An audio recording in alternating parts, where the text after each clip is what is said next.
బ్రహ్మం సరిగ్గా కూర్చో, సరిగ్గా కూర్చో. పెళ్లి కూతుర్ని పిలిపించమంటావా? పిలిపించమంటాడు బాబా, అందుకే వచ్చింది. పిలిపించు. అమ్మాయిని ఒకసారి పిలిపించండి. కూర్చోండి, పిల్ల తండ్రి నేను ఉన్నానుగా, పిలుస్తాను. అమ్మా, రాజన్న వచ్చినాడు, పెళ్లి కొడుకు రాంబ్రహ్మ వచ్చినాడు, వాళ్ళ సైడ్ బంధువులు అందరూ వచ్చినారు. ఒక్కసారి వచ్చిపోమ్మా మెరుపుతీగా. పెళ్లి కూతురు నువ్వు చూసావా? నువ్వు చూడలేదా? లేదు, వచ్చి శర్మని గడిపోయినట్టుంది కానీ పిల్ల కనపడలా. మా వాడు అమ్మాయిని సరిగ్గా చూడలేదంట, మళ్ళీ ఒకసారి రమ్మంటారా? అట్టాగా.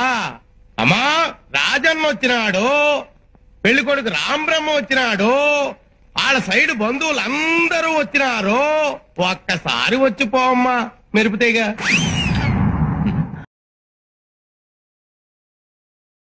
ఒక్కసారి వచ్చిపోమ్మా మెరుపుతీగా. లేబా వెళ్ళిపోదాం. తప్పురా. తప్పేంటండి? ఇందాక చీర కనపడింది, ఇప్పుడు అసలు ఏమి కనపడలా. ఏమి చూడకుండా పెళ్లి చేసుకుంటావా? పిల్లకి కొంచెం సిగ్గెక్కువ, తుర్రుమంటది, అందుకే మెరుపుతీగని పేరు పెట్టిన. మీరు ఏ పేరు పెట్టుకుంటే మాకెందుకండి? పెళ్లి చూపుల తర్వాత ఆ పిల్ల ఎదురుగా కూర్చొని నేను కూర్చొని లుక్స్ మాత్రం మాట్లాడుకోవాలి కదా. అసలు మేము పెళ్లి చూపులకు వచ్చావా, మొదటి పరుగు పందెం చుట్టానికి వచ్చావా? బ్రహ్మం అరవకు, ఒక్కసారి అమ్మాయిని నిదానంగా రమ్మనండి. ధాన్యం భాగ్యం. అట్టాగే. అమ్మా మెరుపుతీగ, రాజన్న వచ్చినాడు, పెళ్లి కొడుకు రాంబ్రహ్మ వచ్చినాడు, వాళ్ళ సైడ్ బంధువులు. రాంబ్రహ్మ వచ్చినాడు, పెళ్లి కొడుకు చచ్చినాడు, బంధువులంతా చచ్చినారు అని ఓ దీర్ఘాలు తీసి ప్రాణాలు తోడేస్తున్నావు కదా. ఆ పెళ్లి కూతురి ఒకసారి చూపించావు. అమ్మాయిని కాస్త కాఫీ తీసుకురమ్మని చెప్పండి. అట్టాగా. అట్టాగే. కాఫీ తీసుకురా అమ్మా మెరుపుతీగ.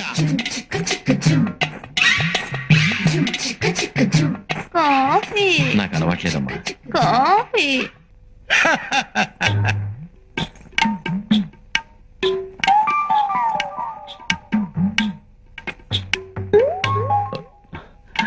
పెళ్లి కొడుకు ఇతనమ్మా, బాగా చూసుకో. ఇంతసేపు మిమ్మల్ని చూస్తున్నాను, వాణ్ణి చూస్తేనే డోకొస్తుంది.